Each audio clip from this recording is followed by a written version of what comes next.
Hello. This is Alex speaking to you. I invite you to watch and listen to a new author story on my channel. At the end of this life story, the psychologist will give you advice on how to act in this case. My name is Richard, my wife is Jessica, and I have been friends with my future wife since high school. We fell in love in 10th grade. After graduation we had our first time, but you know what I mean. She was from a well-to-do family. Grandfather is a general, grandmother worked in the cabinet, father worked in a bank, and mother in a supermarket, did the bookkeeping. In the 90s, the grandfather and grandmother retired. My father continued working at the bank and my mother started her own business. I served in the army and went to college. Jessica was already in her third year at university, studying economic security. Attacks by bandits on her mother's business were quickly stopped. Jessica's grandfather used old connections and eventually the bandits left her alone. On the basis of this business in the early 2000 years was opened a firm that dealt with almost everything. The firm had several lines of business. Jessica's parents got rich quickly and very well and became wealthy people. Her father continued to work in the bank and rose to its manager. Her mother ran the firm, her older brother was her deputy. Jessica herself immediately became head of the economic department. I didn't want to work in their firm, but Jessica persuaded me. But they paid me a good salary. I was paid well, at the manager's level, plus a bonus every month equal to my salary. I was offered a variety of positions, but I was a manager. In fact, I didn't even aspire to a position in the firm. I married Jessica, although her parents were openly against our marriage. They thought I was a slacker who'd come into my own, that their daughter deserved better, and they predicted Paul as her fiancé, the son of one of the biggest restaurateurs. Jessica chose me against all odds. The wedding was held in one of the restaurants of the restaurateur whose son Jessica's parents wanted to marry. They didn't like me, it was obvious. The dislike and arrogance towards me was especially felt at various family celebrations, lunches or dinners. Yes, Jessica's family decided to live in a European way and some cultural European customs were transferred from Europe to their family. Jessica's mother and her brother kept me busy. Sometimes they threw me tasks that did not relate to our direction or to the activities of the firm at all. I did not like the work, it did not bring me joy, and completed tasks and contracts did not bring me satisfaction. Nevertheless, I did my job very well. Jessica's parents had no complaints about my work, but there were plenty of nags. From clothes to not understanding the family invitation. I'll admit, I've been angry a couple times, and I've wanted to leave many times. But it was always Jessica who stopped me. At all the family gatherings, if her relatives started bullying me, she would stick up for me. My grandfather and grandmother, after they were married, moved into my grandfather's general summer house. It was a 2-story building, 18 rooms with 4 bedrooms, 3 toilets, 3 bathrooms, jacuzzi. Separate buildings on the plot, a swimming pool with 6 lanes of 25 meters. Their home was given to us. High ceilings, spacious rooms with large windows. Naturally, Jessica's parents immediately filled it with everything they needed. Furniture, appliances, everything. I was against all this once-in-a-lifetime prosperity for me and Jessica. But nobody listened to me. Even Jessica resented me. "Why are you doing this?" she said. "They're trying to do the best for us." "I understand, Jessica. But I want to earn everything myself," I answered. After all this, I began to assign me all sorts of tasks, to send me on business trips and pick on the little things. It turned out that there was no one in the department to go on business trips but me. I loved Jessica very much, so I put up with it. And it went on for 4 years. I was tired, just tired. Constant delays at work, sleep deprivation were taking their toll. I started doing my work on automatic. At family gatherings, I was always absorbed in my own thoughts and often missed everything that was said at the table. With Jessica, too, I became absent-minded and inattentive. I stopped giving flowers, going out with her for walks, and to restaurants. In fact, I didn't have any time to go out. I'd leave in the morning, come back late at night. My only wish was to lie down and sleep. One day I told my wife I couldn't take it anymore. I wanted to quit her parents' firm. That sitting down for 3 years had made my stomach grow. I don't feel normal. I only see her at work. I don't see her all the time. At home, she's mostly asleep by now. To which Jessica said, "Okay, I'll talk to my parents." But nothing changed, or it changed for a very short time. And then everything would go back to the way it was. I didn't even notice that Jessica had gone cold on me.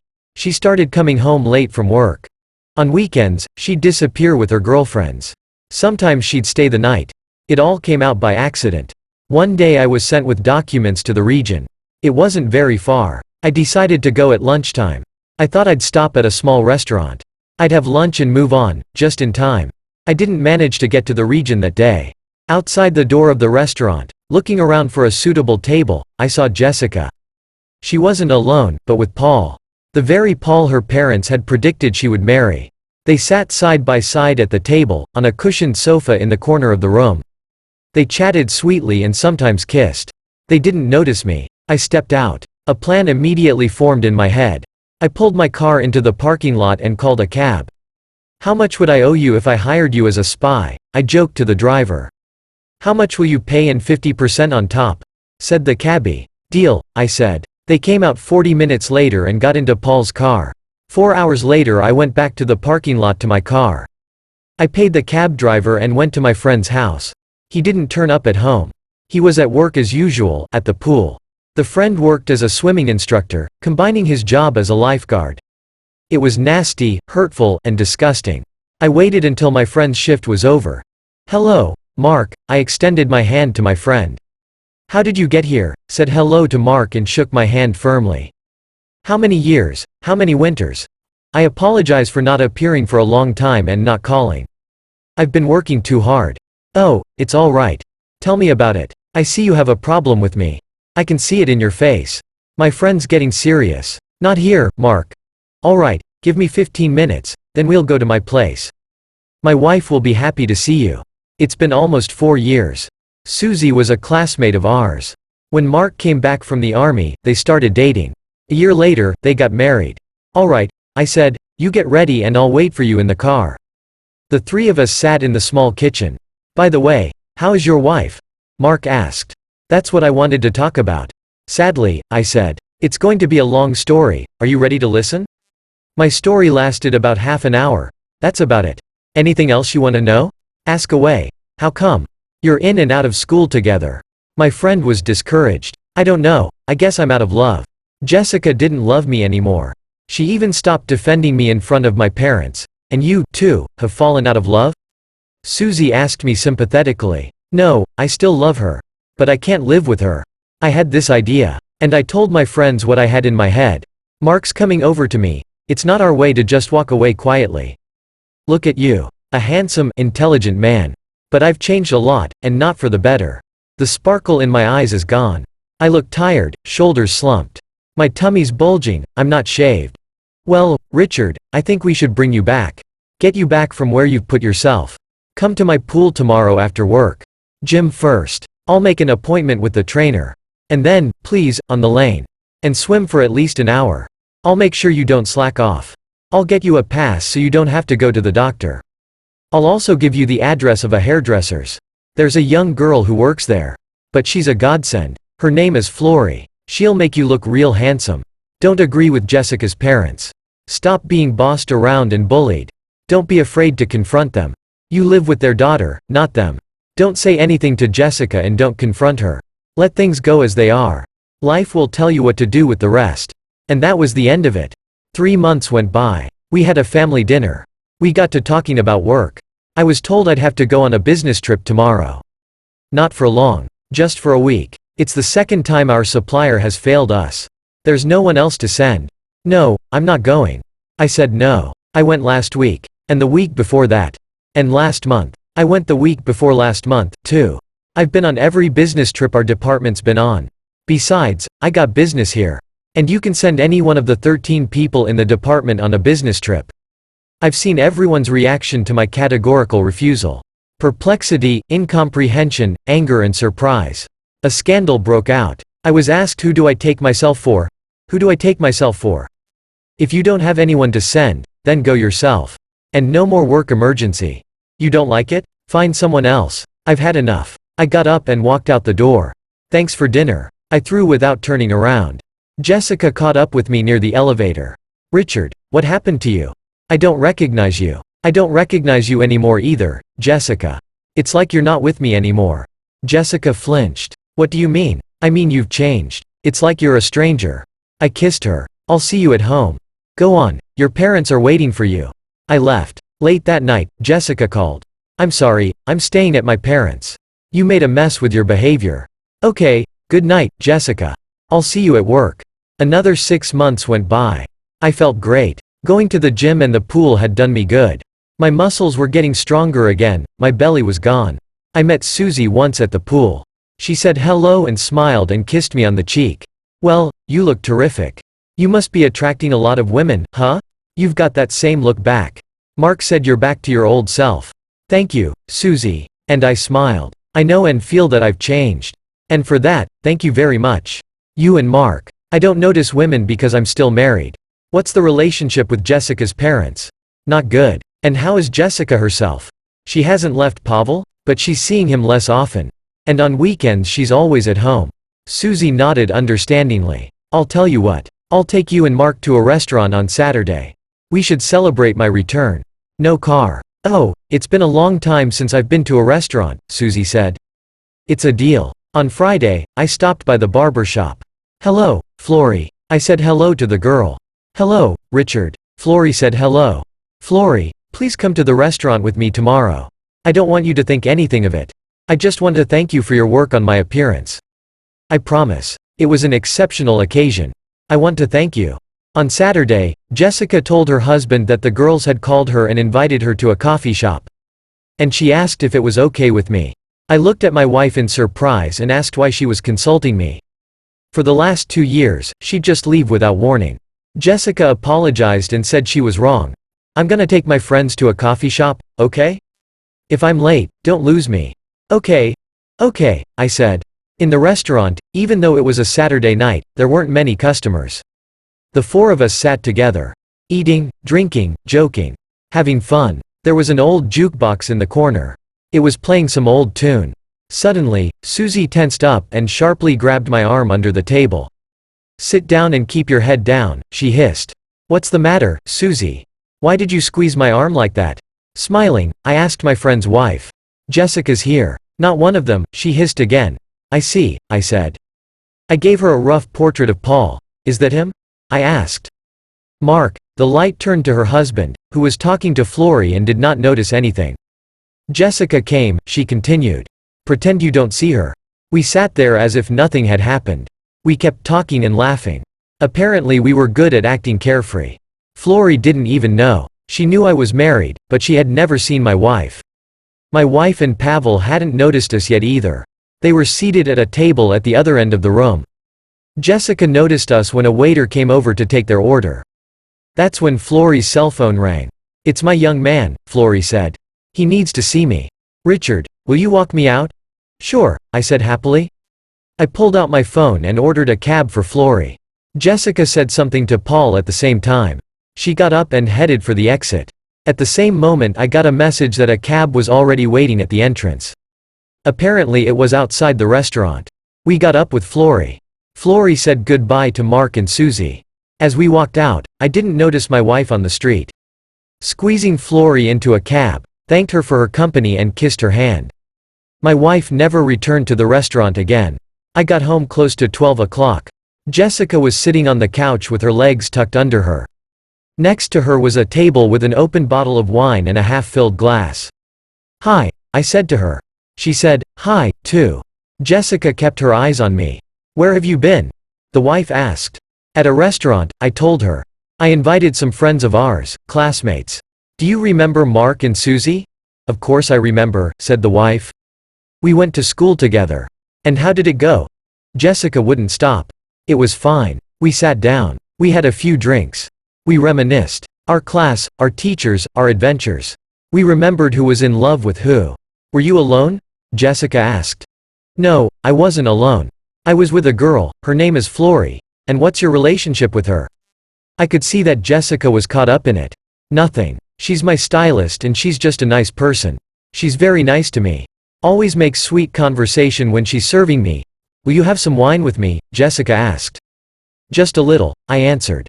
I poured myself some wine and sat down opposite my wife. Did you notice anything at the restaurant? No. Should I have? I did notice an old jukebox though. Why do you ask? What was I supposed to notice? We sat drinking cognac, talking about life, reminiscing about school, and we were remembered. You and me. We never spoke again that night. 3 more months passed. I could see Jessica had changed. She was home all the time, and even fed me dinner sometimes. She started to take an interest in my work and things again. We started going out for walks again, to the restaurant, and even going to the countryside. But it did not bring me any joy. We had a family dinner to get acquainted. My wife's brother brought his future bride to meet her parents. As usual, we started talking about the achievements of the family firm. My brother started listing all the departments and their successes. He stopped at the department where I worked. And here's the building materials department, where Richard works. As usual, he's lagging behind and dragging the firm's numbers backwards. I wanted to tell him to get lost, but I didn't. Jessica was thrown out of her chair like a spring. "Stop it, bro," she said in a raised tone of voice. "I've been checking the building materials department's numbers, and they're not pulling back. And the other departments are ahead. My husband, not the manager of this department. As you know, and from him with the same as from the other managers of this department. And let it be known to you that Richard alone brought in a profit of 40% for the entire department." "Thank you, Jessica," I said as I stood up. I could have handled this guy who's been at my throat for a long time. I left the table. "I'll tell you what, I'm quitting tomorrow, I'm sick of this. My relationship with my wife is finally over." We were at a restaurant in the evening. A girl came to our table. "Oh, Jessica, hi." The girls, 3 times, kissed. I could see that Jessica was uncomfortable with the encounter. And she was clearly getting nervous.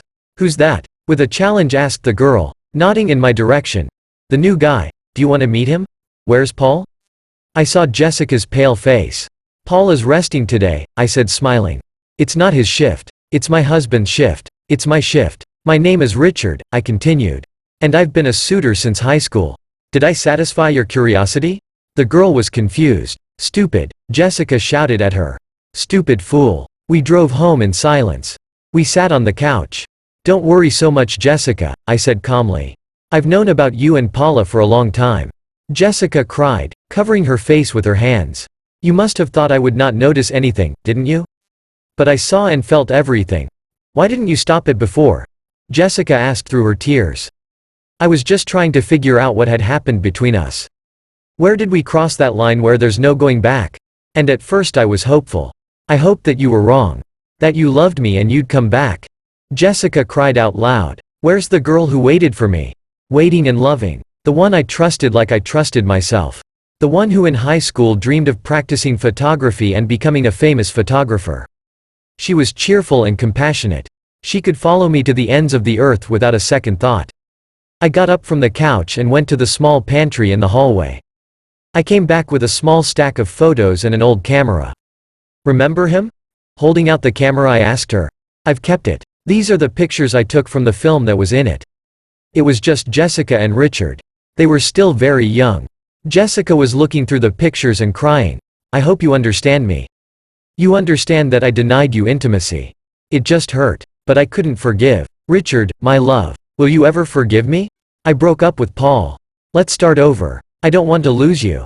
Jessica held my hands and looked into my eyes. "I love you, Jessica. And I have no hatred for you. Just resentment and bitterness. You've ruined everything. I can't live with you. I'm so sorry. Don't blame yourself. It's also my fault for not refusing to work for your parents in the first place. That's also the reason why our relationship fell apart. Let's go to bed. I have one last thing to do with you tomorrow." In the morning, Richard drove Jessica to the center of town. They pulled into a building. They went to the door. Richard took out his keys. "Here," he said, handing the keys to Jessica. "Open the left one, it's yours. I bought it for you. I've been working on something for 5 years. And now it's here." Jessica opened the door and they went down into the semi-basement room. Turned on the lights. It was a photo studio. Equipped with everything they needed to work. Jessica cried and threw herself on her husband's neck. "Please don't go, don't leave me. I love you, Richard. I'm sorry, darling. But I can't stay with you." Richard gently pulled Jessica away from him.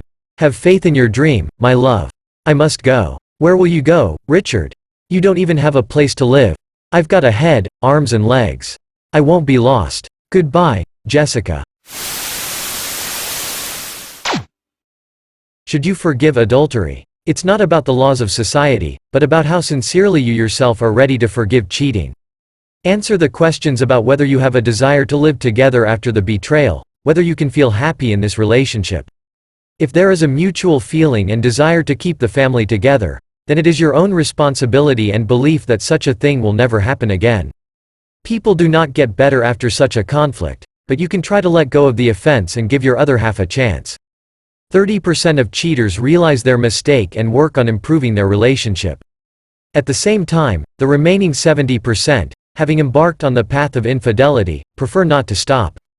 Therefore, it is necessary to clearly understand whether you are ready for such an outcome. Should you forgive your wife's infidelity? Men often do not understand whether it is possible to forgive cheating wife, whether the relationship can remain strong and trusting after infidelity. But the answer to this complex question lies in himself and directly depends on the man and his desire. Psychologists say that about 80% of the stronger sex do not forgive a woman's betrayal and do not give a chance to fix everything. Of course, it is necessary to take into account the reasons for what happened. Think over your family relationships, how they originated, whether there was love, mutual respect. Perhaps it will become clearer whether there is for what to forgive a woman's treason. By the way, the cause of an unpleasant situation may be the husband himself, if he did not love his wife enough, did not pay attention to her. Maybe you should first of all change yourself. How to get over cheating. The advice of a family psychologist explaining whether to forgive cheating is to study the most common causes of infidelity and get rid of such moments in your relationship. This way you can worry less and not think about potential betrayals.